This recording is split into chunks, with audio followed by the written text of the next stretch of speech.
बिस्मिल्लाहिर्रहमानिर्रहीम। अस्सलाम वालेकुम नाज़रीन, आप यूट्यूब चैनल देख रहे हैं। मैं इमरान खान हूँ। साबिक़ वज़ीर-ए-आज़म पाकिस्तान इमरान खान साहब से आज हमारी मुलाकात हुई है। कुछ और एंकर्स भी मौजूद थे। अरशद शरीफ साहब थे, समी इब्राहिम साहब थे और ख़ावर गुमन साहब थे, चौधरी ग़ुलाम हुसैन साहब थे और जमील फ़ारूकी साहब थे। वो फ़रिया इदरीस साहिबा थीं और कुछ और एंकर्स भी मौजूद थे। रहमान अज़हर भी आए थे बाद में और दीगर कुछ और सहाफ़ी, कईयों के नाम मुझे अभी याद नहीं हैं, लेकिन ज़्यादा लोग वहाँ पे उस मुलाकात में, राना मुबशर साहब थे, ये सब मौजूद थे वहाँ पे और उन्होंने कुछ बड़ी अहम बातें की हैं। वो बातें मैं आपके साथ शेयर कर लेता हूँ इस वीलॉग में तफसील के साथ। एक तो जो सबसे बड़ा सवाल था वो ये था कि इमरान खान साहब उस दिन वहाँ पे बैठे क्यों नहीं। यानी 25 तारीख को वो निकले पेशावर से, 26 को वो पहुँचे इस्लामाबाद और सुबह बहुत बड़ी तादाद में लोग मौजूद थे। इसके बावजूद इमरान खान साहब बैठे क्यों नहीं। बहुत सारे लोग ज़ख्मी थे, बहुत सारे लोगों को चोटें लगी हुई थीं, लोगों के इवन सर फटे हुए थे। इसके बावजूद वो पट्टियाँ करवा के वहीं पे उनके पास मौजूद थे। ऐसी सूरत हाल में जब लोगों ने इतनी कुर्बानियाँ दी तो इमरान खान साहब ने वापस जाने का फ़ैसला क्यों किया। ये सवाल क्योंकि बार बार उठाया जा रहा है, तो वहाँ इमरान खान साहब के सामने भी ये सवाल रखा गया। उनसे ये भी पूछा गया कि क्या आपकी कोई डील हो गई है या आप किसी से राब्ते में हैं। तो उन्होंने इसको डिनाई किया कि मेरी कोई डील नहीं हुई, मैंने किसी से रब्ता नहीं किया, मैंने फ़ैसला पाकिस्तान के मफाद में किया है। इमरान खान साहब ने जो बातें हमसे शेयर की मैं आपको बता देता हूँ। नंबर 1 तो उन्होंने कहा कि मेरा मकसद इलेक्शन करवाना है इस मुल्क में, मेरा मकसद खून खराबा करवाना नहीं है। मैं इलेक्शन की डिमांड लेकर आ रहा था और एक पुरअमन एहतजाज करना चाह रहा था, लेकिन जो सलूक मेरे लोगों के साथ किया गया वो इंतहाई जाबराना सलूक है और हम खून खराबा नहीं चाहते थे। फिर साथ ही उन्होंने ये कहा कि हालात मज़ीद ख़राब होने वाले थे। एक तो उन्होंने ये असेसमेंट दी कि हमसे गलती हुई कि जब सुप्रीम कोर्ट ऑफ पाकिस्तान का फ़ैसला आया और ये अहकामात दिए गए कि हम आएंगे और हमें रुका नहीं जाएगा, रुकावटें हटा दी जाएंगी और तशद्दुद नहीं किया जाएगा। जब इस किस्म का ऑर्डर आया तो हम मुतमईन हो गए, हमें बहुत मुबारकबादें भी आईं। अब क्योंकि लॉन्ग मार्च में हम जिस जगह पे मौजूद थे वहाँ पे सिग्नल्स का बहुत इशू था और हमारे साथ राब्ते भी उस तरह नहीं हो पा रहे थे, तो हमें यही तस्वीर कशी हुई कि आगे हालात ठीक हैं। लेकिन जैसे जैसे हम आगे बढ़ते गए तो मुश्किलात बढ़ती गईं। सुप्रीम कोर्ट के अहकामात के बावजूद जो इम्पोर्टेड सरकार है उन्होंने अपने तमाम फाशिस्ट हथकंडे इस्तेमाल किए, बदतरीन तशद्दुद किया। इसमें इमरान खान साहब ने कहा कि ज़िया-उल-हक के दौर में पाकिस्तान पीपल्स पार्टी के ख़िलाफ़ कुछ इस किस्म के वाक़यात हुए थे, जबकि मुशर्रफ के दौर में सिर्फ मुझे अकेले को जेल में डाला गया था। मुशर्रफ ने अपने पूरे दौर के अंदर कभी ऐसा नहीं किया, कभी इस लेवल का टॉर्चर नहीं किया। शरीफ ख़ानदान का यही तरीक़ाकार है। इन्होंने मॉडल टाउन में भी बंदे मार दिए थे। जब मैं अस्पताल मिलने गया तो 80 के करीब लोगों को गोलियां लगी थी। 14 लोग जो हैं वो दुनिया से चले गए थे। और फिर उन्होंने बताया कि किस तरह सरफराज नवाज़ को भी इन्होंने मारा, नजम सेठी को इन्होंने मारा और नजम सेठी की वाइफ जुगनू ने खुद, वो कहते हैं जी, मुझे बताया कि किस तरीके से उन पर टॉर्चर किया गया। उन्होंने कहा कि हम सुप्रीम कोर्ट ऑफ पाकिस्तान के ऑर्डर पे मुतमईन हो गए, हम समझे कि अब रास्ते खुल जाएंगे, एहतजाज का हक़ दिया जाएगा, गिरफ़्तारियाँ रुक जाएंगी और पुरतशद्दुद कार्रवाइयाँ जो पुलिस कर रही है वो बंद हो जाएंगी। लेकिन जिस वक्त हम पहुँचे, हम बहुत मुश्किल से पहुँचे, सारी रात तशद्दुद होता रहा, सारा दिन तशद्दुद होता रहा। पुलिस ने बदतरीन आंसू गैस फेंकी और उसके बाद उन्होंने कहा कि अगर हमने वहाँ जाके, मैंने ये असेसमेंट की कि अगर मैंने धरना दिया तो राना सनाउल्लाह एंड कंपनी बाज तो नहीं आएंगे, ये तो दोबारा से जो इम्पोर्टेड सरकार के लोग हैं ये लोगों के ऊपर तशद्दुद करेंगे, टॉर्चर करेंगे, टीयर गैस फेंकेंगे। और लोगों का सब्र जो है वो मार खा खा कर जवाब दे रहा था। लोगों ने इतना तशद्दुद बर्दाश्त किया कि वो डिप्रेशन में चले गए थे और ऐसे में लड़ाई बहुत बढ़ सकती थी और खून खराबा हो सकता था, क्योंकि हमारे साथ बहुत बड़ी तादाद पश्तूनों की थी और मना करने के बावजूद हमारी इन्फॉर्मेशन के मुताबिक कुछ लोगों के पास हथियार मौजूद हो सकते थे। पश्तून वैसे भी आपको पता है पिस्टल विस्टल तो अपने साथ रखते ही हैं नॉर्मली, अपनी गाड़ी के अंदर, हर एक की गाड़ी में होता है। यानी जितने पश्तून लोग हैं, आप किसी की भी गाड़ी रोकें तो ज़्यादातर के अंदर आपको दरवाजे के साथ एक पिस्टल पड़ा हुआ ज़रूर मिलता है आपको, और वो उसके ऊपर लाइसेंस लेते हैं, अपने साथ पिस्तौल रखते हैं, तो ये नॉर्मल है। लेकिन अगर किसी को आप मारते चले जाएँ, उनका सर फाड़ दें, तो कोई दूसरा उठा के पिस्टल चला दे या कोई गोली चल जाए, तो इस तरह के वाक़या वहाँ पे होने का उन्होंने कहा बहुत अंदेशा था। आंसू गैस के ख़िलाफ़ लोगों ने रिटेलिएशन भी शुरू कर दी थी, तो हमें ये लग रहा था कि हालात ख़राब हो जाएंगे। इन्होंने वो रवैया किया जो अंग्रेज़ ने किया था यहाँ पे जलियांवाला बाग में, जैसे जनरल डायर ने लोगों को डराने के लिए कत्लेआम किया था। ऐसे ही इन्होंने सारा कुछ किया। इन्होंने पूरी कोशिश की कि डर फैलाएं, लेकिन हमारे लोगों ने बड़ी शानदार मुज़ाहमत का मुजाहरा किया। उन्होंने कहा कि जो गलत फैसले ये हुकूमत ले रही है और ये हुकूमत जिस तरह मईशत को तबाह कर रही है, इसका बोझ जो है वो एस्टेब्लिशमेंट के ऊपर भी चला जाएगा। 2 मरतबा इमरान खान साहब ने कहा कि ये फ़ौज को और इदारों को नुकसान पहुंचाएंगे और एस्टेब्लिशमेंट के ऊपर ये सारा बोझ जाएगा जो मईशत की बर्बादी हो रही है। यानी इन्होंने आते ही जैसे पेट्रोल महंगा कर दिया, जैसे डॉलर महंगा कर दिया, जैसे मईशत को तबाह कर दिया, इन चीज़ों का बोझ जो है वो पाकिस्तान की एस्टेब्लिशमेंट के ऊपर भी जाएगा और उनको इसके लिए ज़िम्मेदार ठहराया जाएगा। धांधली पे उन्होंने कहा कि 2018 में मुझे कम से कम 15 सीटें हरवाई गई हैं जानबूझकर, और ये सेंट्रल पंजाब की वो बात कर रहे थे। उसके बाद उन्होंने कहा कि अब ये FIA के बाद नैब को भी तब्दील कर देंगे। TT वाला जो केस है वो बड़ा ओपन एंड शट केस है। 16 अरब रुपए इनके नौकरों के अकाउंटों में आया और फिर इनके पास चला गया, इनके बीच में तकसीम हो गया। तो ये तो सबको पता है। 6 दिन के बाद इमरान खान साहब ने कहा कि मैं दोबारा कॉल दूंगा अपने लोगों को, 6 दिन के बाद फिर अनाउंसमेंट करूंगा कि मैं किस दिन इस्लामाबाद आ रहा हूँ। मैंने अपने कारकुनों को तैयार रहने के लिए कह दिया है। हमारा एक पुरअमन मार्च होगा। हम बंदूक तो नहीं उठा सकते, सिर्फ एक अवामी तहरीक चला सकते हैं। हमारा कोई मिलिटेंट विंग नहीं है। हम रियासत की ताकत के ख़िलाफ़ एहतजाज तो कर सकते हैं, लेकिन हम डंडे उठाने के, बंदूक उठाने के या गुलेल उठाने के हक़ में नहीं हैं। दरख्तों को जलाकर इल्ज़ाम हमारे ऊपर डाल दिया गया। ये सारी चीज़ें इमरान खान साहब ने कही हैं। उन्होंने कहा हम पीर वाले दिन मंडे को सुप्रीम कोर्ट ऑफ पाकिस्तान में जाएंगे पटिशन लेकर, और वहाँ पे हम कहेंगे कि आपने मना किया था उनको कि रुकावटें हटा दें, आपने उन्हें कहा था कि मारना कुटना बंद कर दें, आपने उन्हें कहा था कि गिरफ्तारियाँ बंद कर दें, और हमें कहा था कि पुरअमन आके अपना जलसा करें। तो हमने अपना वादा पूरा किया, हमने सुप्रीम कोर्ट ऑफ पाकिस्तान का हुक्म माना, लेकिन इस फाशिस्ट हुकूमत ने सुप्रीम कोर्ट के अहकामात की खिलाफ वर्जी की। मैंने वहाँ पे उनसे सवाल पूछा कि खान साहब, सुप्रीम कोर्ट के अहकामात के बावजूद जो इस वक्त हुकूमत मौजूद है, उन्होंने आपके लोगों पर तशद्दुद किया, इस बात की क्या गारंटी है कि आप दोबारा अपने लोगों को लेकर आएंगे और सुप्रीम कोर्ट का हुक्म उस वक्त ये हुकूमत मान लेगी? तो इमरान खान साहब ने कहा कि हालात बहुत तेज़ी से बदल रहे हैं, लोगों को नज़र आ रहा है। और ये भी उन्होंने इशारा दिया कि जो ब्यूरोक्रेट्स हैं जिन्होंने बड़े मसाइल पैदा किए हैं और शरीफ ख़ानदान की मोहब्बत में उन्होंने कानून को अपने हाथ में लिया, उनकी भी लिस्टें तैयार हो रही हैं, उनके खिलाफ कानूनी कार्रवाई के लिए रुजू कर रहे हैं। जैसा कि DIG ऑपरेशन लाहौर है, दीगर बहुत सारे अहदेदारान हैं, DC हैं बहुत सारे, होम सेक्रेटरी, होम डिपार्टमेंट के लोग हैं, बाकी सारे, इनके खिलाफ भी इमरान खान साहब आने वाले वक्त में एक्शन लेने वाले हैं। उन्होंने कहा अब ये सुप्रीम कोर्ट के ऊपर मुनहसर है और कि वो किस तरह से अपने फ़ैसले के ऊपर अमल दरामद करवाते हैं। यानी अगर कोई फेलियर हुआ तो सुप्रीम कोर्ट का होगा।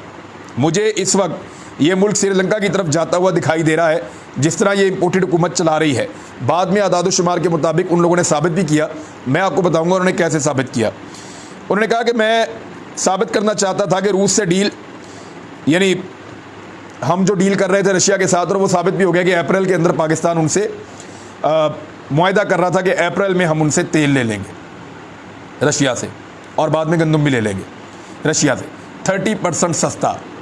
यानी पुतिन जो है पाकिस्तान से ताल्लुकात बनाने के लिए पाकिस्तान को 30% सस्ता तेल और गंदम दे रहा था, जबकि इंडिया को यही चीज़ें वो 20% सस्ता दे रहा था। इंडिया से भी पाकिस्तान को 10% ज़्यादा की फेवर दे रहा था, ये हमें बताया गया। लेकिन इंडिया ने अपने मुल्क में पेट्रोलियम मसनूआत को इसलिए सस्ता कर दिया कि उन्होंने रूस से 20% सस्ता पेट्रोल हासिल किया है। पाकिस्तान ये करने वाला था, पाकिस्तान की इम्पोर्टेड सरकार इसको डिनाई करती रही है बार बार, लेकिन आज वज़ारत ख़ारजा ने इसकी तस्दीक कर दी है, ये कहते हुए कि बिल्कुल ख़तो किताबत हुई थी और पाकिस्तान रशिया समेत दीगर जगहों पे भी गंदम और तेल की ख़रीदारी के लिए राब्ते कर रहा था और पाकिस्तान की बातचीत आगे बढ़ रही थी। इस पर हमाद साहब ने जो डॉक्यूमेंट है वो भी शेयर कर दिए हैं ट्वीट करते हुए, और उसमें बता दिया है कि क्या चल रहा था। वैसे हमाद का अकाउंट हैक किया गया है, उस पर ट्विटर को लोग रिक्वेस्ट कर रहे हैं ताकि उनका अकाउंट जो है वो वापस उनको मिल जाए। इमरान खान ने कहा कि ये जो तासुर फैलाया जा रहा है कि मैं अपने लोगों से नाराज़ हूँ या मैंने डांटा, बिल्कुल मैंने अपने लोगों को नहीं डांटा। मेरे लोगों ने ज़बरदस्त मुकाबला किया है, या तो फिर मेरे लोग गुलेलें उठा लें, डंडे उठा लें और अपने वर्कर्स को हम लड़ाई के लिए तैयार कर लें। मुझे मालूम है कि हमारे जो पश्तून वर्कर हैं वो लड़ने के लिए तैयार हो गए थे, लोग मर जाते तो उल्टा जो हुकूमत है उसको ये चीज़ सूट करनी थी। एक हमारा मेजर है, उसको उन्होंने गिरफ्तार किया, 2 दिन उसके ऊपर टॉर्चर करते रहे, बाद में वकला वहाँ पे गए और वो उसने इसलिए एक पुलिस वाले पे गोली चला दी कि वो रात के अंधेरे में छुप के उसके घर में दाखिल हो रहा था दीवार फलांग के। तो इस सूरत हाल में जब आदमी सोकर उठेगा वैसे उसके दिमाग में आएगा क्या, ये तो आप अपने आप से भी सवाल पूछें। उन्होंने कहा जी कि अगर आपने सियासत करनी है तो मुझे कई लोगों ने कहा कि आपको अपना एक मिलिटेंट विंग भी बनाना चाहिए, लेकिन हम इस सियासत के ख़िलाफ़ हैं। हमारे लोग उस दिन तशद्दुद बर्दाश्त करते करते बहुत वाइल्ड हो गए थे, बहुत बुरी सूरत हाल में चले गए थे, वो वहशत में गिरफ्तार हो गए थे उस दिन, जिस दिन टॉर्चर हो रहा था। ये तशद्दुद बढ़ जाता और फिर पब्लिक जो है उनका सब्र ख़त्म हो जाता और खून खराबा हो सकता था। लिहाजा मैंने ये सब कुछ देखते हुए पाकिस्तान के मफाद में और पाकिस्तान की फ़ौज के, पाकिस्तान की आवाम के, पाकिस्तान की रियासत के मफाद में मैंने फ़ैसला किया कि मुझे लोगों को इस वक्त यहाँ पे नहीं रोकना। मैं दोबारा लोगों को लेकर आऊँगा और मेरे लोग दोबारा आएंगे। इसके बाद जो है वो एक और बड़ा इम्पॉर्टेंट सवाल पूछा गया, तो उन्होंने कहा कि हम इंटरनेशनल फोरम्स के ऊपर जा रहे हैं, बैन अल-अक़वामी सतह पे हम बताने वाले हैं कि इस हुकूमत ने सबसे पहले हमारे ऊपर तौहीन के मुकदमात बनाए और मज़हब कार्ड को इस्तेमाल किया। उसके बाद लोगों के घरों में छापे मारे, चादर और चार दीवारी का तकद्दुस पामाल किया और शरीफ लोगों के घरों के अंदर आधी आधी रात को पुलिस ने रेड्स की और उनको हरासा किया। उसके बाद बदतरीन हमले किए गए, बदतरीन तशद्दुद किया गया, टीयर गैस फेंकी गई, लोगों की गाड़ियाँ और इमलाक को नुकसान पहुँचाया गया और इसके अंदर सिविलियंस को शामिल किया गया जो मिलिटेंट्स थे, जिन्होंने आकर लोगों की गाड़ियों के ऊपर और लोगों की इमलाक के ऊपर हमला कर दिया। उन्होंने कहा कि इलेक्शन तो लड़ना ही पड़ेगा, ये जो कुछ भी कर रहे हैं ये सब कुछ हमें फेवर कर रहा है। अमरीकी इनको पैसे देकर फ़िलहाल बचा तो सकते हैं, लेकिन लोगों की नफ़रत मज़ीद बढ़ती चली जाएगी। ये इदारों के ऊपर प्रेशर डाल रहे हैं। मैं 15 से 20 लाख लोगों को इस्लामाबाद ला सकता हूँ। हर किस्म के जुल्म के बावजूद इससे पहले भी लोग पहुँचे हैं, शदीद जुल्म के बावजूद लोग पहुँचे हैं और लोग आइंदा भी आएंगे। वहाँ पे एक इमरान खान साहब के साथी बैठे हुए थे, 4 सद्दा से रुकन असम्बली हैं, और उन्होंने बताया, असफंदियार वली को उन्होंने शिकस्त दी है। उन्होंने बताया कि उन्होंने अपने लोगों के आगे हाथ जोड़े क्योंकि हज़ारों की तादाद में लोग हथियार बंद होकर लॉन्ग मार्च के साथ जाना चाहते थे, लेकिन उन्होंने कहा, मैंने हाथ जोड़कर उन्होंने कहा कि कोई भी अपने साथ हथियार नहीं लेकर जाएगा, सूरत हाल कितनी भी ख़राब हो, हम डंडे खा लेंगे लेकिन हमने हथियार नहीं चलाने क्योंकि सामने रियासत है। तो इस तरह की सूरत हाल पैदा हो गई थी। इमरान खान साहब इसको बहुत अच्छे तरीके से जानते थे, लेकिन इमरान खान साहब ने गिला किया कि वहाँ पे मुझे कुछ लोगों ने वीडियोस भेजी जिसमें रेंजर्स वाले हमें मार रहे हैं और लोगों ने हमसे ये सवाल उठाया कि ये तो न्यूट्रल थे, अगर ये न्यूट्रल थे तो फिर ये हमें क्यों मार रहे हैं। तो इस पे उन्होंने कहा कि काफ़ी तकलीफ़ हुई। और साथ ही इमरान खान साहब ने कहा कि वकला के हवाले से हमें हामिद खान के जाने के बाद, क्योंकि जहांगीर तरीन से उनका पड्डा था, वो चले गए, उनके जाने के बाद वकला सोसाइटी के अंदर में काफ़ी डेंट पड़ा। हमारे पास अच्छे और तगड़े वकला नहीं थे बदकिस्मती से, लेकिन अब हम वकला की टीम को बिल्ड कर रहे हैं, अच्छे वकला के साथ राब्ते कर रहे हैं और हैवी वेट वकीलों को लेकर आएंगे, अपने मुकदमात करेंगे और इस इम्पोर्टेड सरकार को अदालतों के अंदर एक्सपोज करेंगे। इमरान खान साहब से मैंने सवाल किया कि आप अपोजिशन लीडर राजा रियाज बन गए हैं और वो अहम तैनातियाँ कर रहे हैं शहबाज शरीफ के साथ मिलकर, तो क्या आप असम्बली में जाना पसंद करेंगे। तो उन्होंने कहा, अगर इस असम्बली के अंदर हम जाएंगे और शहबाज शरीफ के साथ बातचीत करेंगे तो इसका मतलब है कि हमने अमरीकी साजिश के सामने सर झुका लिया है। तो अमरीकी साजिश के सामने हम सर नहीं झुकाएंगे। 18 फरवरी को इनके खिलाफ फ़र्द जुर्म आयद होनी थी शहबाज शरीफ पर, आज फिर फ़र्द जुर्म आयद नहीं हुई, यानी एयरवे के ऊपर ये खबर चल रही थी कि उनकी वल्दियत का सही तरह नहीं लिखा हुआ। भाई सलमान शहबाज शहबाज शरीफ का बेटा सारी दुनिया को पता है, फिर सलमान शहबाज का एड्रेस नहीं है, कुछ इस तरह की बातें भी आई। तो ये बड़ा अफसोसनाक है कि एक मरतबा फिर फ़र्द जुर्म आयद नहीं हो सकी। इमरान खान साहब ने यहाँ पे फ़ौज का जो नुकसान है उस हवाले से बात की। उन्होंने कहा जी कि न्यूट्रल को सबसे ज़्यादा असर पड़ेगा इस सूरत हाल के ऊपर। अगर ये कौम फाइनेंशियली तबाह होती है तो दुश्मन को ज़्यादा फ़ायदा होगा और ज़्यादा फ़ायदा उनका इस बात पे होगा कि पाकिस्तान की फ़ौज को खुदा न खास्ता नुकसान हो जाएगा, पाकिस्तान की सिक्योरिटी कंप्रोमाइज़ होगी, जो हम बिल्कुल नहीं चाहते। चीन के साथ ताल्लुकात पे उन्होंने कहा कि हमारे मिसाली ताल्लुकात थे। प्रेसिडेंट शी ने पहली जो 3 मुलाकातें की कोरोना के बाद, उनमें से एक मुलाकात मेरे साथ की और इंशाल्लाह हमारी हुकूमत वापस आई तो चीन के साथ दोबारा मिसाली ताल्लुकात बनाएंगे। चीन सब कुछ जानता है कि पाकिस्तान में क्या कुछ हुआ और किसके कहने के ऊपर हुआ।